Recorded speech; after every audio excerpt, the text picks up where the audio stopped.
Hey everybody, this is D Hunter bringing another action figure review. Today we're going to look at the Mattel DC 6-inch core Premier Heat Vision Superman. This is an offshoot of the basic line, and these are Premier figures, not to be confused with the upcoming premium figures, and these have action features, sound effects, and some other accessories. A lot of time these action feature figures, frankly, they suck. These ones don't look too bad. I got this from Entertainment Earth, so let's take a look at the packaging. As you can see at the top, DC, new Heat Vision Superman. There's the barcode by Mattel. 12 plus sounds. He has these handcuffs, Heat Vision accessory, and action features. He's exposed in the packaging, so you can actually take the figure and sort of try this stuff out. This planet is under my protection, Brainiac. Mildly amusing, if nothing else. Here he's breaking out of the chains, extra sounds, and also Mech Suit Batman is in the wave. So very gimmicky, typically something that I would steer clear of, but they actually look halfway decent. So no further ado, let's open them up. Alright, now that we got this figure out of the package, here he is with all the accessories laid out. He has 3 accessories, 2 of which are some sort of handcuffs or chains, and another one is heat vision effect for his eyes. Before we take a look at all that, let's talk about and check out this figure. So this is Superman. This is Mattel's debut Superman in their 6.5-inch action figure line. Now, do not misunderstand me. This is not a premium figure. The adult collectibles are going to be coming out in January. This is not even a regular basic figure. We're going to get Superman in Wave 2 of that. This is a premiere figure, which is pretty much an action feature figure, which honestly looks worse than the regular figures, so kind of interesting to lead off with the Superman. Like I said, we're going to get a traditional basic 6.5-inch version in Wave 2, which should be coming out pretty much any time now, and then a premium one next year. So this guy has an action feature. He squeezes legs together, he can punch, make sounds, and then break away from his handcuffs and chains. Let's take a closer look. So, I'll melt you down to size, Metallo. Alright, well, that's one of the action features. I was just trying to bend his leg, and I pressed a little button on his belt, which activates it, but look at his face. Eyes are a little bit squinted. Horrible paint job on the neck, very sloppy. He's got the spit curl, and it looks okay at best. But that's really what you should expect with this sort of a figure. This is an action feature, gimmicky figure, and it looks better than most of those that I've seen in the past. In fact, I don't know if I've ever seen one of them look better than this. It's not really a compliment. I mean, I guess it is, but it's just setting the bar very low. Superman suit looks pretty good. Sculpted muscles, no articulation in the torso, single jointed elbows, double jointed knees. You can see the action feature there. Then he has a cloth soft goods cape. It has a nice drape to it. It's not horrible, not great, a little bit sort of the narrow side of things. That's where you'll replace the batteries. Sound comes out here. I mean, he looks good for what it is, which is a basic, crappy, gimmicky action feature figure. Not really aimed for adult collectors, but you can find some joy in this thing. This guy doesn't look horrible, and the action feature with the handcuffs and the eyes looks like it could be kind of cool.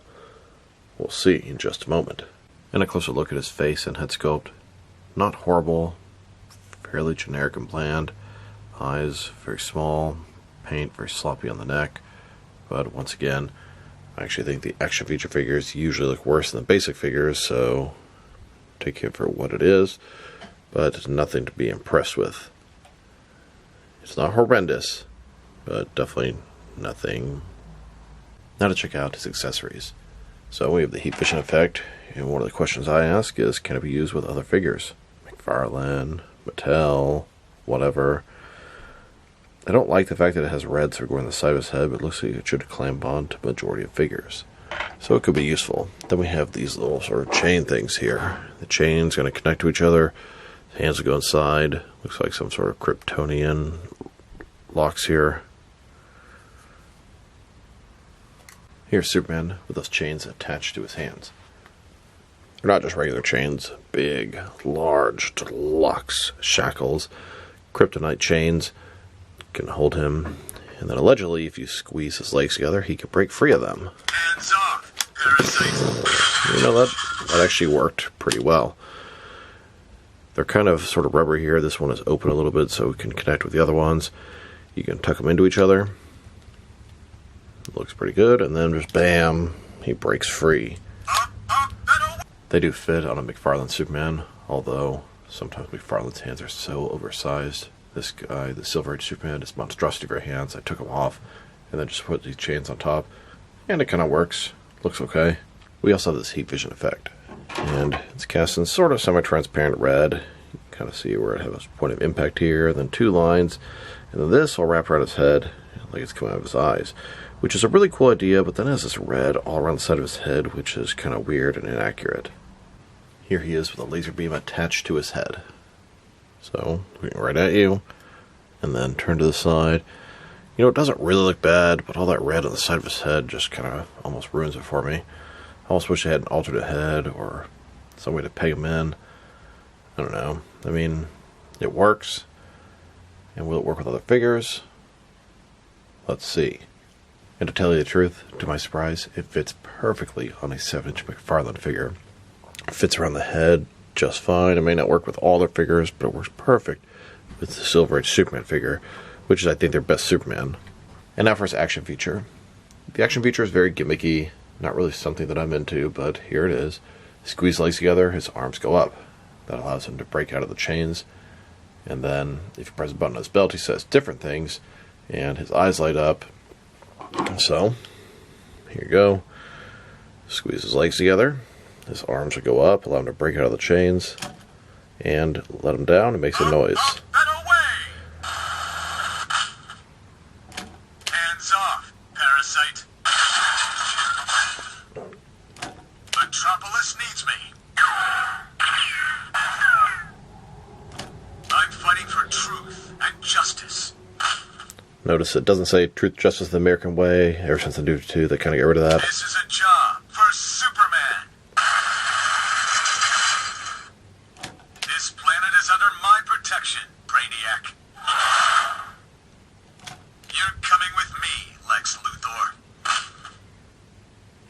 Hands off, parasite. Metropolis needs me. And those are the sounds it makes if you squeeze the legs together. If you press it in the belt, he makes different sounds and his eyes light up. Let's turn up the heat, Brainiac.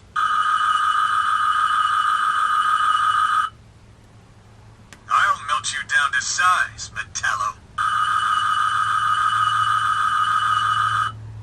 Let's turn up the heat, Brainiac. So,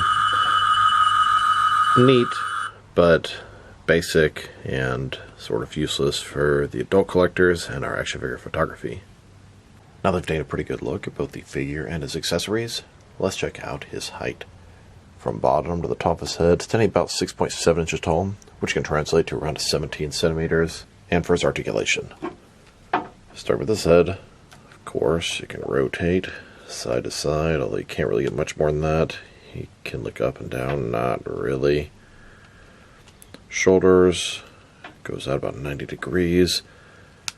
You can go up, although then you trigger the action features. Shoulder goes up about 90 degrees. This is a job for Superman. The up and down articulation is not really very This planet useful. is under my protection, Brainiac. Without the action feature, single jointed elbow, it does have rotation, so you can pose his arms in different ways when you have the action feature going. The wrist can rotate. Torso is one solid piece, no waist swivel because that would kind of mess up the action features, and God knows what kind of electronics or whatever is going on inside of there. Legs, those are ball joints of the peg, goes out that far. You're coming with me, Lex Luthor. Now you can make them go forward, sort of spread out, and still sort of squeeze them. And then double jointed knees. Although, so I can't get that bottom part in quite right. I don't know, that bottom part's not doing very much. So anyway, pretty basic, limited articulation, even worse than the basic figures. Here's a look at this Superman on a rooftop in Metropolis. Arms and chains, using his heat vision. Now let's check them out. Next is some other action figures, starting off with some other Superman figures. Here are 4 different Superman figures, all labeled Heat Vision Superman, 3 of which are by Mattel. On the far left, that one was from Batman vs. Superman, Heat Vision Superman, and he also came with a similar heat vision effect. And then, of course, we have this new Mattel Heat Vision Superman with the action feature, and then Mattel from Batman vs. Superman. This one I think was a Toys R Us exclusive, Heat Vision Superman, and the recent Henry Cavill Batman vs. Superman, Heat Vision Superman by McFarlane DC Multiverse. Here he is, next to a couple of Mattel DC Universe Classics and Multiverse Superman figures.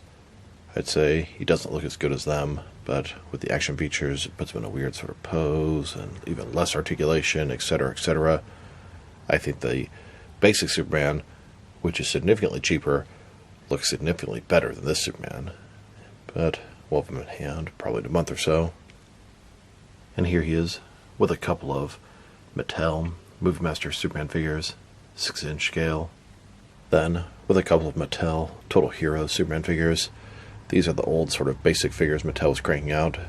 These guys have very blocky articulation, similar stance as this action feature Superman. The new basic figures are significantly better than either one of these lines. And now, with a couple of Mattel 6-inch basic Henry Cavill Superman figures. Next, with the Mattel Power Attack 6-inch Superman. This is a very basic, ill-built, and awkward figure. The hands and feet are enormous, the legs are thin, there's very little articulation. Mattel has made some much better basic figures, but this is some of the stuff they used to crank out. Here he is with a couple of Spin Master 6-inch David Corn Sweat Superman movie figures. They're significantly smaller. They were priced really, really cheap, like $9 or $10. The one on the right has a similar action feature, squeeze the legs. Here he is with a Spin Master 6-inch comic Superman figure. Then, with a couple of 6-inch McFarlane Batman Classic TV series and Super Friends Superman figures. And finally, next to a Jakks-specific DC crossover with Sonic the Hedgehog 5-inch Superman figure. Now let's check him out next to some other recently released Mattel DC figures. Here he is next to the rest of his wave. This is the newest wave of 6-inch core premiere figures. Not to be confused with premium figures. They're 6.5 inches tall. Well, at least 6.5 inch scale. The Mexican Batman is a little bit taller than that. They both have action features where you squeeze the legs, they make sounds, Batman lights up, and they're cool for what they are, but they look even worse than basic line. They're kind of basic, kind of crappy. I like the Batman figure better than Superman. Superman's stuck in this terrible stance. The action feature actually gets in the way, and I think the figure would be better without the action feature, but here they are. Here's Superman with the Wave 1 core basic figures, Robin, Batman, The Flash, and the Joker. Wave 2 was going to be a Jokerized Batman, Black Suit Batman, Jon Stewart Green Lantern, and Superman. And then here he is with the Jokerized variants, which is going to be a theme running through the first couple waves of basic figures at least. They've also released a 6-inch scale Batmobile, and Robin Motorcycle 2-pack. There's also some multi-packs coming up, and I'm really looking forward to those. A pack with Batman, Nightwing, and Bane. A pack with Batman, Mr. Freeze, and Hal Jordan. Batman and Clayface. I believe I saw Batman and Killer Croc. So, some cool stuff on the horizon. Love to get my hands on those multi-packs. Now let's check them out. Next is some action figures from different various companies, so we can see how he fits in, both scale and style-wise, in case you want to know which lines you can mix him with. Since he's a Mattel DC figure, they are typically the 6-inch scale. I'm going to start off my comparisons with some of these smaller action figure lines I collect, and then work my way larger, and I'm going to include as many Superman figures as I can during these comparisons. Here he is with some Jazz Wars Fortnite figures, and some SH Figure Arts action figures, and now with some Hasbro Marvel Legends and Mafex Superman figures. Here he is next to some book my wife's reading, and here he is with some Mattel and Mezco Superman figures, then with both some Jazzwares and Mattel wrestling figures, and now with some NECA and DC Direct Superman figures, next with some Diamond Select Toys and Jakks-specific wrestling figures, and finally next to some McFarlane DC Multiverse Superman figures. So overall, it's an okay Superman figure at best. His head sculpt is okay, his body's okay, paint job's okay, his stance sucks, the accessories, I actually think they could be useful for some better figures. Overall, it's just a mediocre figure at best. I think the basic Superman, which costs about half the price of this one, looks to be about twice as good. This figure is definitely mid or lower. But if I were to rate this figure, I'd probably give him like a 4 out of 10. The figure doesn't look that good. The action feature's not that good. The accessories are okay. But to tell you the truth, I kind of expected him to suck when I ordered him. And I know you might think that's weird, but it's not like I was misled. I knew it was going to be sort of a crappy action feature figure. And I'm not really the target audience for that. I actually find the mech suit Batman a superior figure because I prefer Batman figures, and Batman in a mech suit can actually be useful, but Superman in a pre-posed, dumb arm action feature is not very useful. So, this is D Hunter. Thank you for watching this video. If you liked the video, press like below. If you have anything you want to say about the video, add to the comment section. If you want to see additional action figure reviews from me, press subscribe. I do appreciate when you do that. Once again, this is D Hunter. Thank you for watching, and I'll talk to you guys real soon.